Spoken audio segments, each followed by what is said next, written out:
9 out of 10 new eBay sellers will fail at eBay because of the 10 mistakes that I'm about to talk about in today's video. So if you're new to selling on eBay, or if you're finding things to be a little bit tricky at the moment, well, this video is going to save you time, it's going to make you money, and it's going to avoid you a lot of frustration. So let's get into it. The first one that I've got for you here is this little screen grab that I've got. It's an example of a store that has 490 active listings and 31 sales. Now, let's have a look at the active listing breakdown, because this is where the mistakes come into it.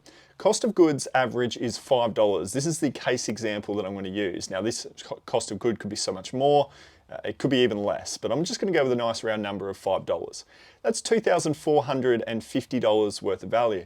If we have a look at the sold data, this store has had 31 sales with 490 active listings, but the sold data is an average sale price of $1,240. I'm going to say that they sell it for 40 bucks on average, which is pretty typical. Cost of goods was the $5 initially for those 31 items. That's $155.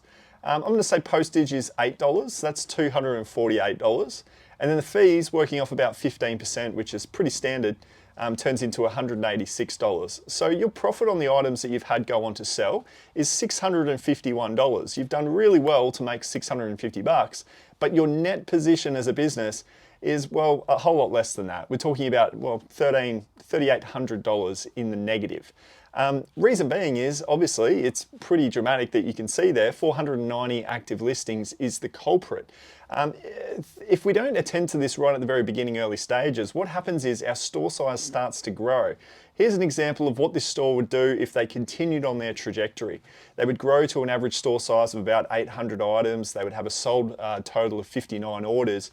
And if you have a look at the metrics there, they've now got $4,000 worth of active listings and only $1,240 odd worth of profit. So they're in even a much worse financial position for their business. Now, believe it or not, you don't need to go down the path of just adding hundreds of items into your eBay store to be profitable. As you can see right here, these guys aren't doing well because, well, their store size is massive and their sales aren't matching up to it. And this is what I see all the time with beginner eBay sellers. They go out and they buy as much as they possibly can, and then they sit down and they list up as much as they possibly can.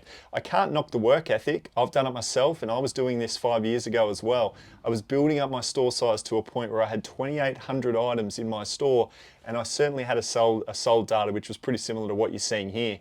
I was in a really poor profit position and I needed to change things, and I realized that it was all of those active listings that was causing my profit to really come down and not be in a great place. Now, I have been using Fliptit, our software. There is a free trial for Fliptit for 7 days. You can make up your mind throughout that period, but it is going to be a complete game changer because it's going to show you exactly what your net profit position is as a business. We track active listings, we track the sold data, we track all of the fees and the postage, and we show you what your net profit is. And even better, we can go ahead and download this directly from eBay and plonk it into Fliptit at a click of a button. You could have this up and running within about 5 minutes. So if you do want to trial Fliptit to really get on top of your numbers and know the profit position of your business and start making changes if you find that you're not quite profitable just yet, go ahead and give the 7-day free trial a go. The link is down below.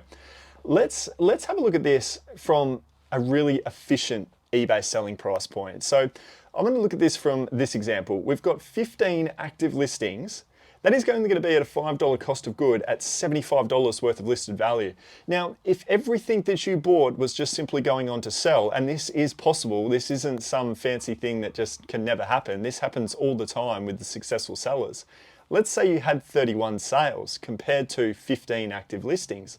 What would that look like from a profitability sense? Well, your average sale price, your cost of goods, your postage and fees would all be the same metrics that we were looking at before. You would still make your $651, but you would be profitable for the first time with $575 odd in true net business profit. This is the unlock for many eBay sellers, and it takes them a very long time and a lot of hard lessons to get to this point. But this table that you're looking at here is truly the answer to being a successful eBay seller. You must focus on your sell-through rate, because that's what we're looking at. How many items you've bought, how many items that have actually been able to go on to sell as a result of your ability to get the item to sell on eBay. So what I'm saying from this is really don't go out and just buy because it's cheap, because that's what I always did. Focus on sell-through rate, have a good average sale price. That generally gets a faster sell-through rate. If the item is in high demand, it generally fetches a few more dollars. So I always try to work on a $50 plus average sale price to help speed up the process. But my store size now is about 600 active listings and I've got about 520 sales. So 520 sales, 600 active listings, my ratios are now much more even compared to the 2,800 items that I used to have. And I'm now in a much more profitable position. And I'm also not too stressed because I don't have 100, 200, 400, 500 items. Compared to this example that you're seeing here, I've got a match of what my solds are compared to my active listings, and that is allowing me to be profitable. Now, for mistake number 2, I spoke a little bit about it with Flipped It, and that is a financial management tracking tool that we've got, and you've got access to it as I've touched on. But if you're just simply not tracking your numbers in any way, this is going to be basically putting you on a crash course for failure. You need to be tracking it in some way. You can start with a basic spreadsheet and just itemize out all of your income and all of your expenses as a business. But regardless of whether it's Flipped It or whether it's a spreadsheet, you must be keeping on top of your business numbers to know if this thing's even worth it. And it can also give you a lot of information to improve things as well. So you must be tracking your numbers. That's my mistake number 2. For mistake number 3, I often come across a lot of people that are selling on eBay with massive death piles. These are people that are just simply listing up items on eBay, but they have a massive backlog of unlisted inventory. I've said it many times on this channel and my second channel, the Aussie Flipper. And you'll find that the guys that have the great stores don't typically have an excess of listings that are not listed, or at least in a draft bank ready to go up for sale. Now, if you do have a draft bank, I have a rule, and that is the 48-hour rule. I've spoken about this on other channels before, but if I've got an item that I've ended up sourcing from a flea market, a garage sale, or a thrift store, I give myself 48 hours to make sure that that listing is drafted up for sale. It doesn't have to go live, it just simply has to be in my draft bank, ready to go live on a day further down the track. So if you guys are sitting there on hundreds of items worth of stock, please give yourself a sourcing ban. That's one of the biggest lessons that I can give to you guys. Put a sourcing ban on the items that you currently have, and then obviously go ahead and get them drafted up for sale. If you've got them drafted up, that gives you an allowance to go back out and source again. That might sound like something you don't want to do, and that might also mean that if you're not willing to do it, you're not truly fit to have a successful eBay business, because you're more into the hoarding and the shopaholic nature of thrifting, and that's not really what we're trying to do here. We're trying to build a profitable business and really put restrictions around ourselves to make sure that our profitability is in the best possible position. And a lot of that has to do with death piles, unlisted inventory. Make sure it's at least in the draft bank, and you'll be well on your way to picking up more sales. Now, mistake number 4 is all about pricing up your items to sell. If you've gone to the point of actually going, you know what, I've got a big death pile and I am going to go ahead and list up all of my items, a lot of people run into the mistake of trying to get maximum top dollar on every single one of their items. And I really highly against doing this, especially when you're new. When you're new, you are fighting tooth and nail to try and get an impression or a click on your listing. And then from there, you're competing with that impression and click on all of the other listings that are there up for sale. So you need to stand out in some way when you're getting low amounts of traffic coming into your store. And the best way to stand out is to go ahead and make that price point competitive. Now, I'm always saying that if you're a new seller, you must be putting your price point within the bottom 25% of price points that item has previously gone on to sell for. So if you've got an item selling for $50 and you've also got the same item selling for $100, I think listing yours for about $60 is ideal. That's a really attractive price point per the sold data that we're seeing. You're down the bottom end. You're not undercutting the market at $40, but you're priced attractively at $60. A lot of people don't do this, and this is why they fail. They shoot for the stars on every single item at $100, and then they complain after 30, 60, 90 days as to why their items aren't selling on eBay. And that is the fundamental reason why most people out there trying to sell on eBay are complaining about not getting sales. They're pricing themselves out of it, and it's their own fault. Mistake number 5 is all about shipping. Shipping is a big scary thing for a lot of eBay sellers. I totally understand it, but I also have some awareness that it isn't as scary as you think. Once you get around the hurdle of just simply giving it a go, international shipping isn't as scary as you think, nor is working out what the price points are for your listings and how to go about listing them up correctly. Now, the free postage versus paid postage really isn't a conversation in my eyes, because you're never out of pocket, but having an awareness around what that postage charge is going to be Well, that's crucial. And yet a lot of us don't realize that when we're first starting out as sellers, because we pay no attention to what the postal charges are for within your own country. For us here in Australia, we have the Australia Post set up, and a lot of us do use this setup. Unfortunately though, over the last 2 years, every 3 months it seems, the price points for these services are going up and up and up. And ultimately what that's doing is it's shrinking our margins of profitability.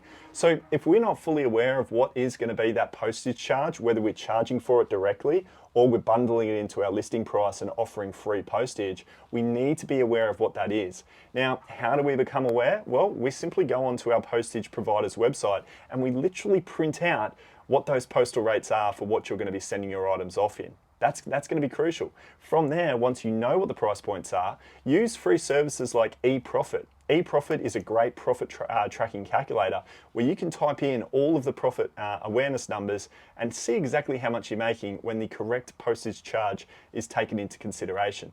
So please, when you're first starting out and you're trying to work out what price to sell it for, take your postage costs into consideration. It's going to really help you on a profitability front.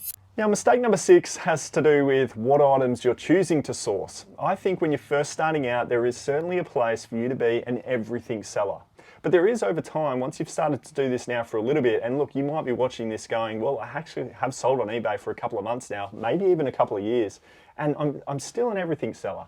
My advice to you here would be to niche down. There's a saying of the riches are in the niches.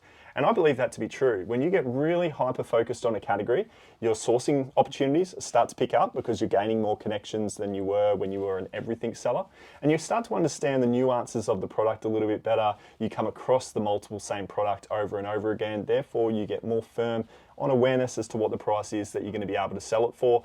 Overall, it's just a much better position to be in when you are an everything seller. Algorithmically, if you sell a certain type of product, it is also at a benefit as well because it's promoting, when you list up a new product of the same category, it is also promoting those old products that you've got in your store as well within the same category. So there certainly is some benefits algorithmically, but also out in the real world when you're sourcing your items based on the knowledge that you're going to obtain as well and the contacts that you're going to be able to build from this too. So I do think that we need to be everything sellers in the beginning stages, work out what we like, but always have an awareness that over time you should be niching into no more, absolutely no more than 5 categories, but I think 3 categories worth of what you sell is the sweet spot. Now, for mistake number 7, this is all about eBay fees. Again, it's something that we totally track all the time through Flipit. And what this does is it really gives you a full awareness as to where the fees are coming from and also how much the fees actually are for your business. Now, I know in my eBay business, about 15% of my fees are coming out every single time I make a sale. So being aware of this, it's a bit like the mistake around postage, just simply not being aware of what the eBay fees are and also what the nasty updates are, like promoted listings getting an increase through eBay. I'd love to let you know. If you could tell me your thoughts actually on promoted listings in the comments below, if you've heard of the update that's now in effect on eBay Australia. Definitely let me know what your thoughts are on that, because that is, well, I might need to make a video about it, because that is really grinding my gears, the fact that we are now having to pay more money in postage costs for sure, but also promoted listings. So it's certainly something to be aware of. If you're not aware of it, again, you could just be losing all of your profit down to these sorts of things. So pay attention to the fees, they're really important. Mistake number 9 is all about return policies. If you don't have a return policy in place, you're not going to provide confidence for your buyer to want to buy your item, because they're going to be nervous as to why you've turned off the ability to have returns. Now, for me, 1% of my sales that I get result in a return. So 1 sale for every 100 sales results in me needing to go through the return process, receive the item back, and then issue a refund. I'm right to reissue that listing and go live again and try and get it to sell. And really, I don't find it to be too much of an impact on my business. But where I do see the impact is no doubt, not that I can show you any statistics, but no doubt the confidence in so many of my buyers to go ahead and simply make a purchase on my store because I am offering the return postage option. So if you've got it turned off right now, it's a bit like international shipping. If you've got international shipping, returns, these are all limiting factors that are going to lose you the ability to make additional sales. And we want to have everything on and available and in its best interest to the customer to be able to make as many sales as we possibly can. And returns have a big thing to do with that. Overall though, mistake number 10 is treating your business or your eBay store like a garage sale. You know, not placing any focus on photos or title or, you know, description, putting the wrong price points up, basically putting a very, I don't want to say, but half-assed approach to your eBay business. If you're doing that, and you're not dialing in all of these factors that go along to making great sales, you're treating it like a garage sale, you're just trying to get stock out the door, you'll take a sale whenever it comes in, you'll list an item whenever you get an item. All of these real lackadaisies approach to eBay is not the way to get your sales. You really want to dial everything in, understand the correct process to what is a great listing on eBay, and then make sure you just focus on that from a consistency perspective as well. The more that you are consistent with your eBay store over time, the more success you're going to have. So please go ahead, build the consistency, do the right things every single time. And if you're focusing on just the right quality product every single time you source, you're not going to be daunted by the process of having to list up all of these items because you only have so few. And then when you have so few, you're dialing these listings in correctly with great photos, great title, great price, great description, you name it, everything's dialed in. The returns are on, the offers are on, you're responding to customer service messages because you've got things in a really efficient set of items. They go on to sell, you reinvest that money in again and again and again, and your eBay business builds up into being something successful. So it was a bit of a rant there. There was sort of 10 different mistakes that I commonly see. I do mentoring sessions all the time. I view stores all the time. And these are just 10 common things that I'm always seeing happening. But please, the biggest thing that I've got for you out of this video, it was mistake number 1. Make sure that you're buying the right quality products only and don't get that ratio out of whack. The ratio that you want to deal with is 1 sale for every 100 active listings. If you can have that ratio within your store, you're going to be successful. If you missed this video right here, guys, these are 3 hidden costs that are killing your eBay profits.